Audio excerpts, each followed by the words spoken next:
नमस्कार साथियों, कैसे हैं। चलिए तो हम अपने क्लास को आगे बढ़ाते हुए, कल के क्लास में हमने देखा था पुष्पों में लैंगिक जनन के बारे में, और उसी के बारे में आज हम लोग फिर से जानेंगे लैंगिक जनन पुष्पों में कैसे होता है।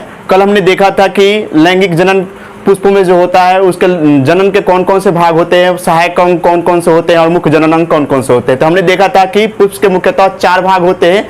एक दलपुंज होता है, एक बाह्य दलपुंज होता है, और दलपुंज और बाह्य दलपुंज होता है जिसको हम लोग सहायक अंग सहायक जनन अंग कहते हैं। और जबकि जयांग और पुंमंग जो होता है वह जनन का मुख्य जनन अंग भाग होता है पुष्पों में। ये हमने पढ़ लिया था। इसके आगे भी हम लोग पढ़ चुके थे कि जब पुंमंग के किसी एक इकाई को हम लोग लेते हैं तो उसे पुंकेसर कहते हैं, और पुंकेसर जो होता है नर भाग होता है किसका, पुष्पों का नर भाग होता है, किसका, पुष्पों का नर भाग होता है। ये हमने पढ़ लिया था, ठीक है। और पुंमंग के भी देखे थे। आज हम लोग पुंमंग देखेंगे कि पुंमंग को कितने भागों में बांटा गया है, ये भी देखेंगे। और पुंमंग में नर युग्मक कहां पर बनता है, ये चीज भी हम आज देखेंगे, ठीक है। तो सबसे पहले जानेंगे कि पुंकेसर किसे कहेंगे। अगर आपसे कोई पूछेगा कि पुंकेसर क्या है, तो पुंकेसर जो होता है वह पुष्प का नर भाग होता है। वह पुष्प का क्या होता है, नर भाग होता है। उसका डिफिनीशन आप नोट करके लिख सकते हैं। जितने भी क्लास 12 के विद्यार्थी हैं, पुंकेसर किसे कहते हैं उसका डिफिनीशन पहले आप नोट करके लिख लीजिए। तो डिफिनीशन क्या होगा पुंकेसर का, तो यह पुष्प का नर जनन अंग भाग होता है, ठीक है। ये आप नोट करके लिख लीजिएंगे। पुंकेसर को इंग्लिश में इसको स्टेमेन कहा जाता है।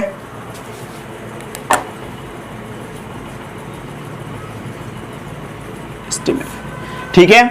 उसके बाद आपसे स्क्रीन नोट में एक और बात लिखिएगा कि पुंकेसर जो होता है क्या सभी पुष्पों में एक ही जैसा होता है, नहीं। पुंकेसर जो होता है प्रत्येक प्रजाति के अलग अलग प्रजाति के फूलों में जो होता है इसका आकार जो होता है अलग अलग होता है। ये भी नोट करके लिखेंगे। और इनकी संख्या भी अलग होती है। जितने भी पुष्प पाए जाते हैं अगर वह अलग अलग प्रजाति के हैं तो उनकी संख्या भी अलग होगी और उनकी लंबाई भी अलग अलग होती है। ये पुंकेसर के लिए नोटेड पॉइंट है कि पुंकेसर जो होता है पुष्प में अलग अलग होते हैं, ठीक है। उनकी लंबाई अलग होती है।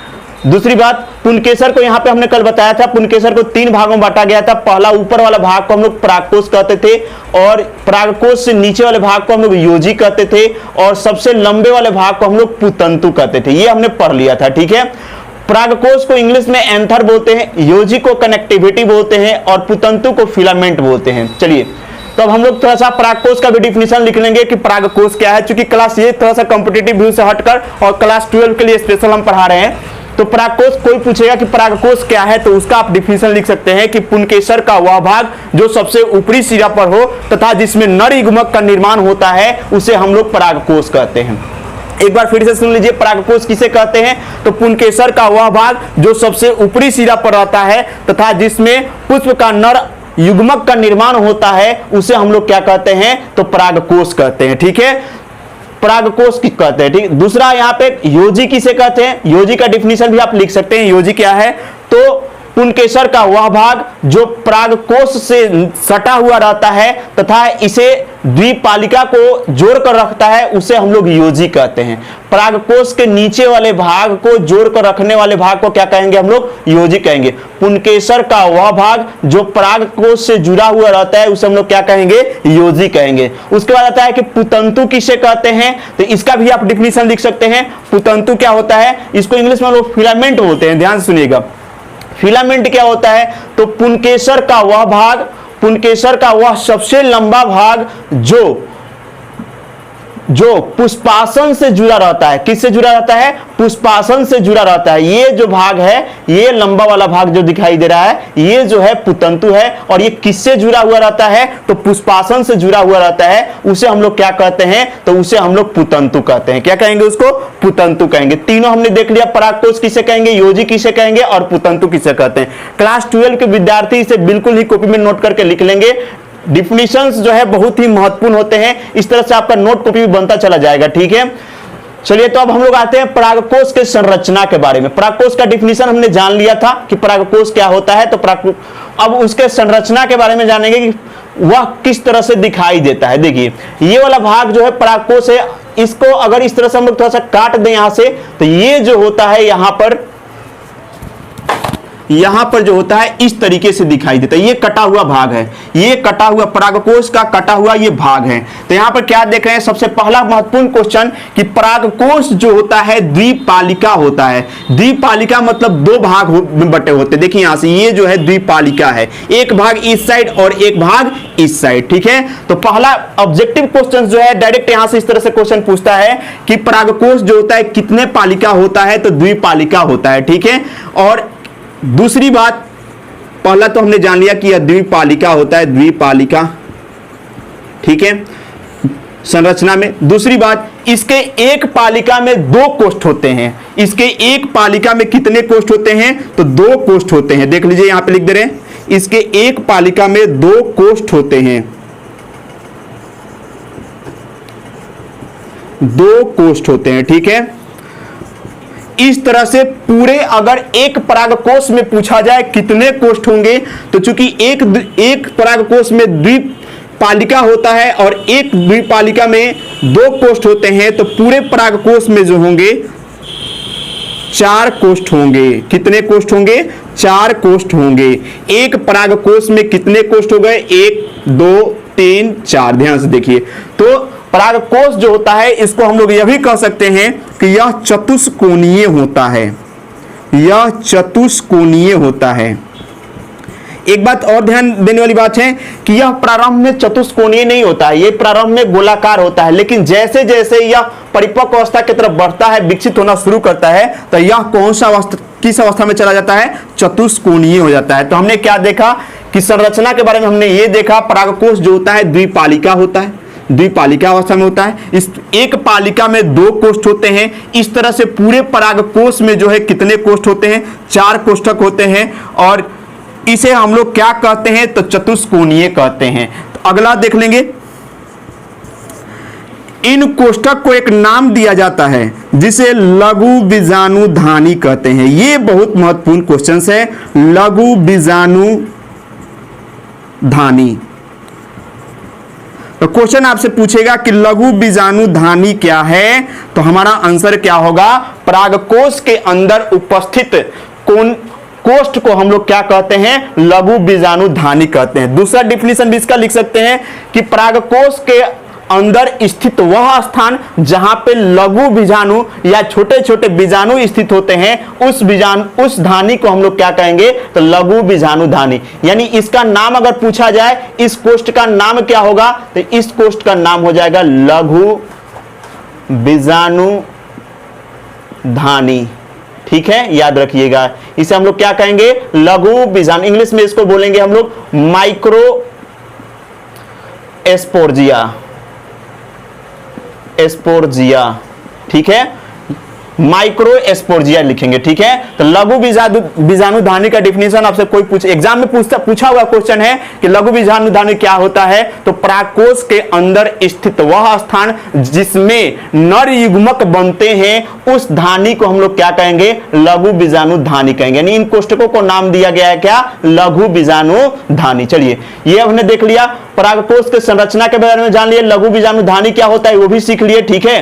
कोई पूछेगा आपसे कि जो परागकोश में जो नर युग्मक होते हैं वह कहां उपस्थित होते हैं, तो लघु बीजाणुधानी में उपस्थित होते हैं। कहां पे उपस्थित होते हैं, लघु बीजाणुधानी में स्थित होते हैं, ठीक है। अगला एक और डिफिनेशन लिखना महत्वपूर्ण होता है, वो भी लिख लीजिएगा, परिपुटी, परिपुटिक, ठीक है। परिपुटिक क्या होता है, ठीक है, इसको जानिएगा। जब लघु बीजाणुधानी विकसित होकर परिपक्व अवस्था में पहुंच जाता है, अर्थात यही जब विकसित होकर परिपक्व अवस्था में जब चला जाता है, तो उसे हम लोग क्या कहते हैं, और परिपुटिक कहते हैं। क्या उसे कहते हैं, परिपुटिक कहते हैं। तो लघु बीजाणुधानी का बड़ा रूप जब विकसित अवस्था में चला, जैसे छोटे छोटे जो लड़के होते हैं, बच्चे होते हैं, उनको छोटे छोटे बालक कहा जाता है, लेकिन जैसे जैसे वो बड़े हो जाते हैं तो उनको जवान कहने लगते हैं हम लोग, ठीक है। उसी प्रकार जब छोटा, लघु मतलब छोटा, जब यह छोटे अवस्था में रहेगा तो उसे हम लघु बीजाणुधानी कहेंगे। क्या कहेंगे, लघु बीजाणुधानी कहेंगे। और जब वह विकसित अवस्था में, परिपक्व अवस्था में चला जाता है, तो उसे हम लोग क्या कहेंगे, तो उसे हम लोग परिपुटिक कहेंगे, ठीक है। ये भी, इसको इंग्लिश में हम लोग पोलन सेक बोलते हैं, लिख लीजिएगा, इसको इंग्लिश में हम लोग बोलेंगे पोलन सेक, ठीक है। तो लघु बीजाणुधानी जब विकसित हो जाता है, जब बड़ा हो जाता है, तो उसे हम लोग क्या कहेंगे,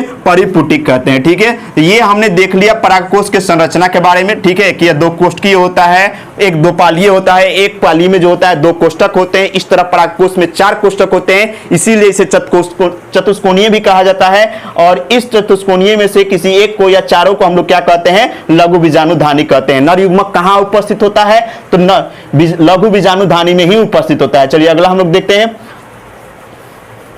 अब हम लोग देखिए, इसी को हम लोग क्या करते हैं, इसी को हम लोग बड़ा रूप ले लेते हैं। ये जो लघु बीजाणुधानी है ना, इसका एक बड़ा फिगर ले लेते हैं और इसकी संरचना के बारे में जानेंगे कि लघु बीजाणुधानी की संरचना किस प्रकार से है। ठीक है, ये सारे पॉइंट जो है एग्जाम में डायरेक्ट पूछा हुआ क्वेश्चन है और ये आपको बिल्कुल ही बेहतरीन तरीके से समझना है। अगर एक बार यह समझ लीजिएगा तो कोई भी ऑब्जेक्टिव क्वेश्चन यहां से छूटेगा नहीं। ऐसे देखने में ये हार्ड लगता है, लेकिन समझ कर पढ़िएगा तो कभी भी यहां से ऑब्जेक्टिव क्वेश्चन छूटेगा नहीं। ठीक है, तो लघु बीजाणुधानी की संरचना के बारे में देख लीजिएगा। तो लघु बीजाणुधानी की संरचना जो है, ठीक है, लघु बीजाणुधानी की संरचना 4 स्तरों में होता है। पहला को कहते हैं बाह्य त्वचा, दूसरा को कहते हैं अंतःस्थिसियम और तीसरा को कहते हैं मध्य स्तर और चौथा को कहते हैं टैपिटम। देखिए इन चारों को हमने फिगर में भी दर्शाया हुआ है और इनके बारे में भी हम आपको बताएंगे कि बाह्य त्वचा का क्या कार्य है, बाह्य त्वचा कहां उपस्थित होता है। फिर उसके बाद देखेंगे अंतःस्थिसियम का क्या होता है, मध्य स्तर क्या होता है और टैपिटम क्या होता है। और जब लघु बीजाणुधानी के बारे में पढ़ लेंगे, अच्छा से इसके संरचना के बारे में पढ़ लेंगे, तब हम लोग इसमें देखेंगे कि लघु बीजाणुधानी में लघु बीजाणु का निर्माण किस तरह से होता है, यानी कि लघु बीजाणु जनन। ये इंपॉर्टेंट क्वेश्चंस जो निकल कर आता है क्लास 12 में, प्रत्येक 1 साल 2 साल पर जो वैरी करके पूछते रहता है कि लघु बीजाणु जनन क्या है, वो चीज हमको समझने में बहुत ही आसान हो जाएगा। लेकिन उससे पहले इसका संरचना पढ़ लेते हैं। तो देखिएगा यहाँ पे लघु बीजाणुधानी को 4 भाग हो गए, बाह्य त्वचा हो गया, अंतःस्थिसियम हो गया, मध्यस्तर हो गया और टैपिटम हो गया। देखिए ये हमने यहां से एक लघु बीजाणु का हमने यहां से एक छोटा सा ये जो भाग है कोष्ठ वाला, इसको हम यहां पे बड़ा करके जूमिंग करके दिखा रहे हैं। ठीक है, समझिएगा। ये जो पहला स्तर दिखाई दे रहा है, ये वाला, इसको हम लोग बोलते हैं बाह्य त्वचा। इसको हम लोग क्या कहते हैं, बाह्य त्वचा, बाह्य त्वचा। ठीक है, इंग्लिश में इसको एपिडर्मिस बोलेंगे। क्या बोलेंगे इसको, एपिडर्मिस। ये पहला वाला भाग को। ठीक है, इसके बाद वाला भाग जो होता है, इसके नीचे वाला भाग जो होता है, ये वाला भाग जो है, इसको हम लोग कहते हैं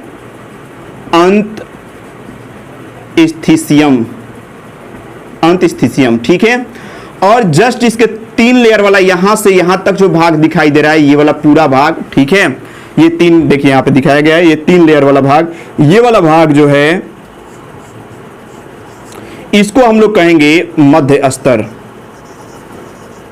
ठीक है, और सबसे अंत वाला, सबसे निकट वाला जो भाग होता है, ये वाला जो डॉट डॉट दिखा रहे हैं, ठीक है, ये वाला भाग जो है इसको कहते हैं टैपिटम।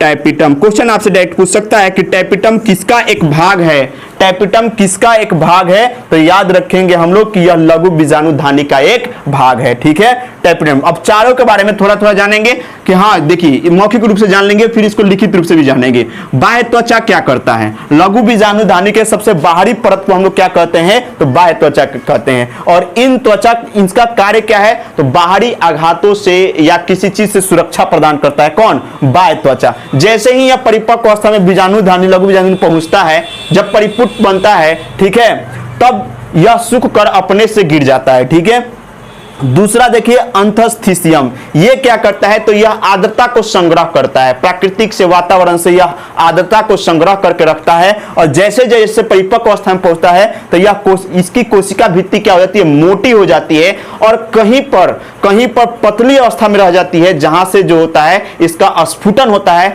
अर्थात ये पराग यहां पे जो दिखाए थे हम परागकोश, यह फूटने का कार्य करता है, फूटने का यानी कि टूटने का। जब यह टूटता है तो यही परागकण जो होता है बाहर निकल जाता है और यही परागकण जो है बाहर निकलकर अंडाशय के अंडाशय के वर्तिकाग्र पर पहुंचता है स्त्री केसर पर, और उसके बाद जो होता है निषेचन की क्रिया करता है। ठीक है, दूसरा देखिएगा, ये हमने देख लिया अंतःस्थितियम, और तीसरा देख रहे हैं मध्य स्तर। मध्य स्तर क्या होता है तो देखिएगा, मध्य स्तर भोजन को संग्रह करता है। मध्य स्तर क्या करता है? भोजन को संग्रह करता है। ठीक है, उसके बाद होता है टेपिटम। तो टेपिटम सबसे महत्वपूर्ण, इस टॉपिक का सबसे महत्वपूर्ण भाग है टेपिटम। टेपिटम क्या करेगा?